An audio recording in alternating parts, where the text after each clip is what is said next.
वचन होता है, ये 7 वचन आपसे मांगेंगे, वह चीज़ आपको मंजूर करना है, और 5 वचन लास्ट में आप मांगेंगे इससे, तो आप इसको ये मंजूर करेंगे आपको वचन।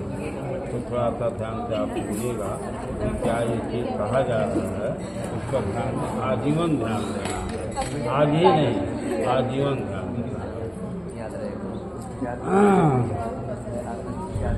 लब्धवस्तम मया भर्ता पूर्णस्य विधे कीर्तः देवी संपूजिता नित्यं वंदनी वसी में सदा सुख दुखानि कर्माणि व्यर्थं भवन्ति भवसौम्यास दैत्वं वा कन्या एकविके वदे। कन्या ने कहा, हे स्वामी, मैंने अनेक पुण्य कार्य किया तथा देवी का पूजन भी श्रद्धा भक्ति पूर्वक किया, इसी कारण आप पति रूप में मुझे प्राप्त हुए हैं, आप मेरे निरंतर पूजनीय हैं, पूजनीय हैं। गृहस्थ आश्रम में तो सुख दुख पड़ते ही रहते हैं, परंतु उसमें आप सर्वदा शांति चित रहें, यह मेरी आपसे पहली मांग है। क्या ये आपको मंजूर है? मंजूर करना है। हाँ बोलो। अब दूसरा आपसे वाक्य पूछ रही है, वापिकोपम तलागानी यज्ञयात्रा महोत्सवान नवरंभे नाभ्यज्ञा दे अर्जुय अपनी तथा वदेत। हे स्वामी, अब से आप बावली, कोप, निर्माण, तालाब, यज्ञ आदि, यात्रा, उत्सव आदि समस्त कार्य मेरे अनुमति के बिना न करें। इस प्रकार कन्या ने दूसरी सुपारी अंगूठे से हटाकर कह रही है, यह आपको मंजूर करना है। ठीक है, क्या बोले हैं आपने बताइए? मंजूर कर क्या बोले? क्या चीज को मंजूर कर रहे हैं?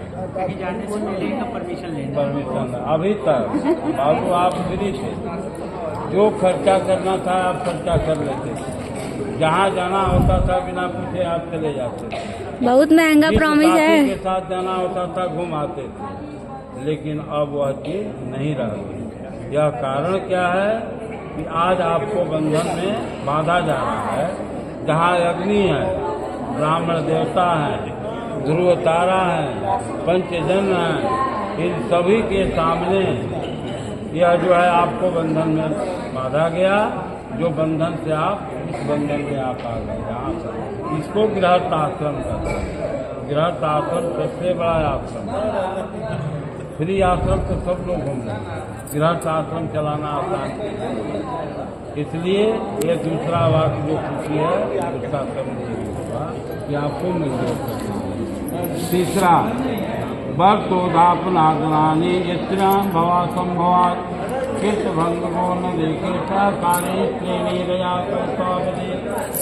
हे पतिदेव, व्रत उद्यापन दान आदि करना स्त्रियों का स्वाभाविक धर्म है। इस मेरे धर्म कीर्त में आप कभी विघ्न न डाले, यह मैं आपसे तीसरी याचना करती हूँ जो आपको मंजूर करना है। जैसे बेटा हम लोग उतना व्रत नहीं कर पाएंगे, हम लोग उतना दान नहीं कर पाएंगे, पुरुष कमाने का मन, खर्च करने का और धन को बचाने वाला स्त्री ही होती है जिसका नाम लक्ष्मी रहता है। इनको न गाली देना चाहिए, न मारना चाहिए, न दुर्कारना चाहिए, और कह देते हैं कि घर से बाहर कर दीजिए, वो कहना चाहिए। यदि आप इनका इज्जत करेंगे, आप दिन दूना रात चौगुना आगे बढ़ेगा। इसमें कोई दो राय नहीं। कोई भी धर्म का बिना स्त्री का आप परिपूर्ण नहीं कर सकते। इसलिए इन लोगों का धर्म लक्ष्मी का दिया गया, हम लोगों का विष्णु रूप दिया गया, विष्णु और इसमें लक्ष्मी रूप। लक्ष्मी जो है धन को रक्षा करती है और विष्णु भगवान कमा करके रहते हैं। चौथा बेटा, स्वकर्णाजितंबितम पशुधन धनागमम सर्वनिवेद्यमभ्यम चौराजिति स्थावदे।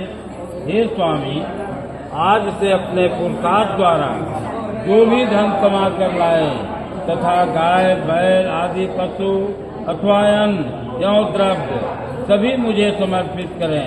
इस तरह चौथा वाक कन्या ने आपसे मांग रही है जो आपको मंजूर करना है। अब आप धन कमा कर अपने पॉकेट में नहीं रखेंगे, काम ये करेंगे कि उनके हाथ में जो वो कहेगी वही आपको करना पड़ेगा।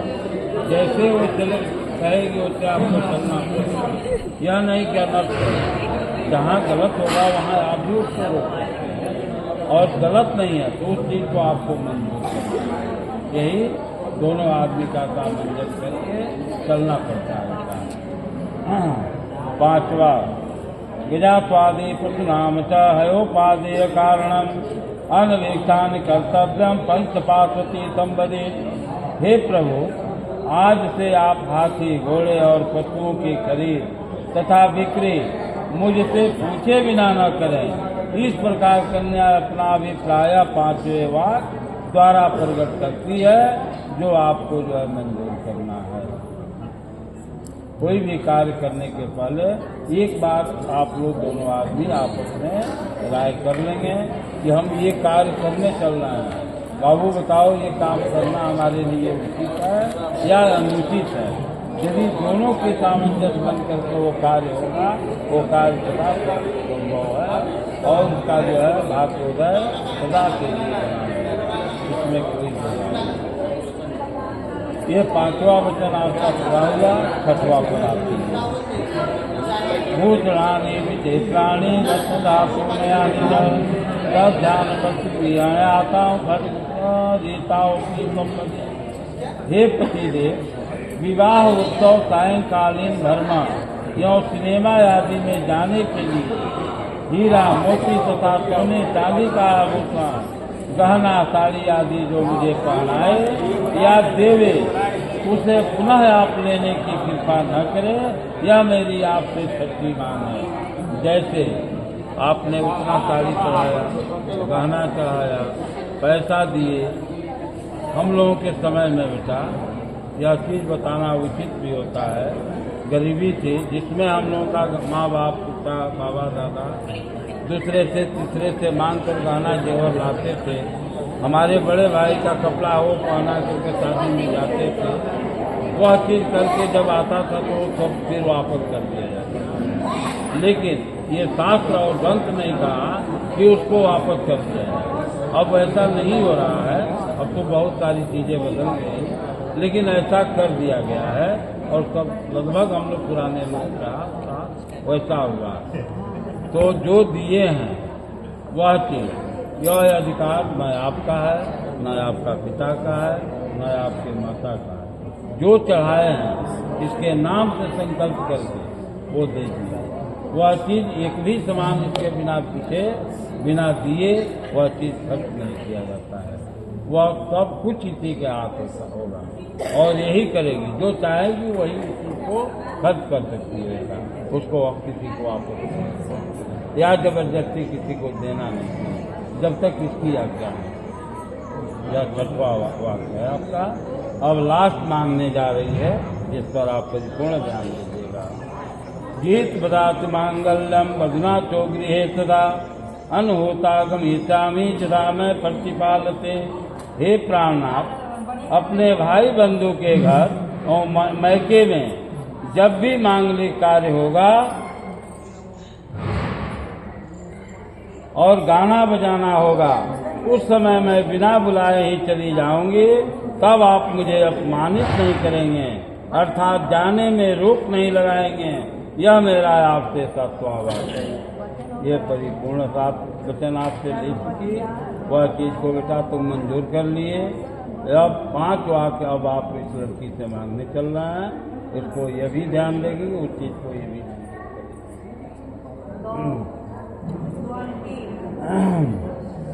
पंचवात्मावरुक्तानि क्रीड़ा शरीर संस्कार समझो काम दर्शनम हास्पद गृह याना तो का। इसी प्रकार वर ने कहा, वर ने कहे, हे प्रिय, मेरे घर में रहने पर क्रीड़ा, हंसी मजाक, पाउडर, लिपस्टिक आदि से शरीर सजाना, सामाजिक कार्य, देव दर्शनार्थ, हाथ परिहास और दूसरे के घर जाना आदि पतिव्रताएं पर त्याग कर देती है। इस प्रकार मैं तुम्हें आज्ञा प्रदान करती हूँ। जैसे बाबू घर से न रहें, तुम कोई श्रृंगार नहीं करोगे, बिना इनके कहे तुम दूसरे के घर नहीं जाओगे। कोई भी चीज़ कोई कहता है घर परिवार में, उस पर तुम ध्यान देना कि मेरे हित का है कि अनहित का है, वह समझना बुझना बेटा तुम्हारे हाथ में। इस पर ध्यान देते हुए परिवार का सेवा करना, परिवार का रक्षा करना, बड़े और छोटे का आदर करना, ये तुम्हारा है। परिवार को सजा कर रखना, ये तुम्हारी दूसरा देश ब्राह्मण जाति बांधवा पंचमम धर्म लोकाय साक्षी स्वमागत। हे देवी, तुम्हारा विवाह जो मेरे साथ हुआ है उसके साक्षी वो विष्णु, वैष्णव, अग्नि, ब्राह्मणगण, जात समूह, बंधु बांधव और पांचवा ध्रुव तारा है। इन 5 परमेश्वर के सामने आप लोगों की शादी संपन्न हुई है। और ये सारे चीज़ों का गवाही देने वाले ये ब्राह्मण भी हैं, पंच परमेश्वर भी हैं, ये अग्नि भी है, ध्रुव तारा भी है, चंद्रमा भी है। ये 5 की साक्षी दे करके इसके बाद सिंदूरदान होगा। जो साक्षी ये गवाही उसको गवाह करते हैं। जो ये कोई भी काम गड़बड़ होने के बाद अगर जरूरत पड़ेगा तो ये 5 परमेश्वर और ब्राह्मण इसमें पूछे जाएंगे और उसका जवाब देंगे। ये दूसरा है। अब तीसरा बात,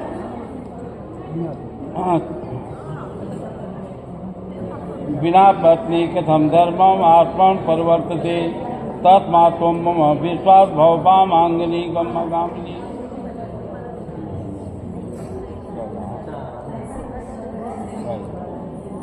वाचितम मंचितम वाक्ता वाक्यलंबितम बढ़ते न सर्वदा सेयम हृदय से ब्राह्मणे।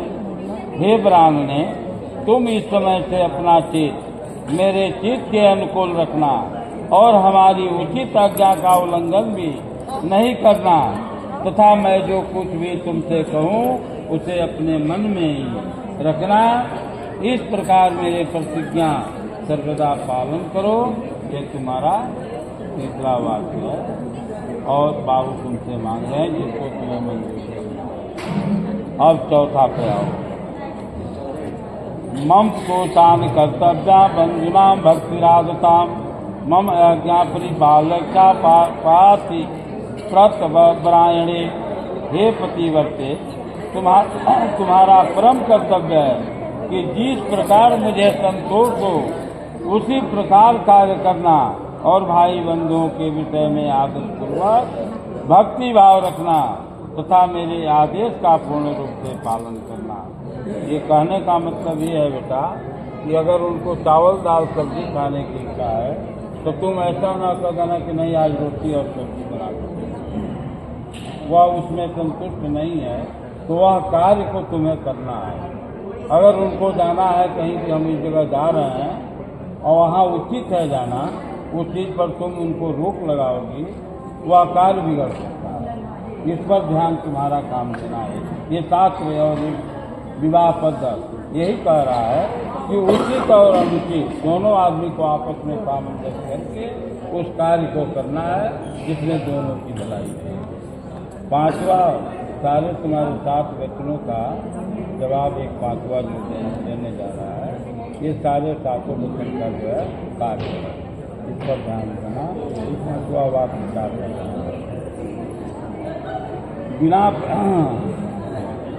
बिना पत्नी कथम धर्मम आत्माना परिवर्तते तस्मा तुम विश्वता भवा वामांगिनी गामिनी। हे सन्मुखी, गृहस्थ आश्रम धर्म का पालन पत्नी के बिना नहीं हो सकता, अतः तुम मेरी विश्वासपात्र तथा वामांगिनी बनो। इन 5 श्लोकों को वर अथवा वर पक्ष के आचार्य कह रहे हैं जो इस चीज को तुम्हें मानना है। कोई भी कार्य, कोई भी शक्ति, कोई भी पूजा पाठ बिना तुम्हारी जैसे से बागराम भगवान राम अकेले से सीता लंका में थे।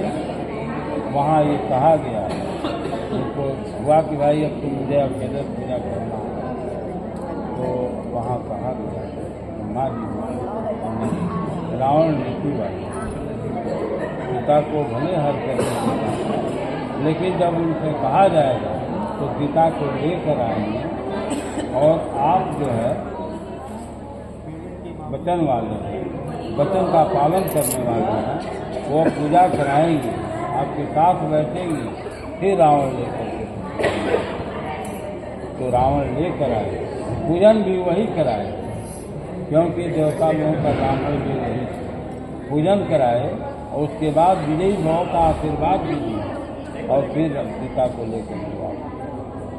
तो ये बहुत बड़ा बंधन है बेटा जो आज होने जा रहा है। ये मंडप के बीच में तुम लोग बैठे हुए हो, सारे बंधु बांधव आए हुए हैं, केवल जो ये संबंध को जुड़ाने, लड़की और लड़के का संबंध को जुड़ाने। तो ये बहुत बड़ा इतना सारा सब हुआ है इस संबंध के, ये सनातन धर्म के, सनातन धर्म जो है इस चीज को छोड़ नहीं पाया आज तक। मैं आगे के दोनों आदमी का वचन छोड़ने हुआ। अब आगे का कार्यक्रम चंद्रगान है।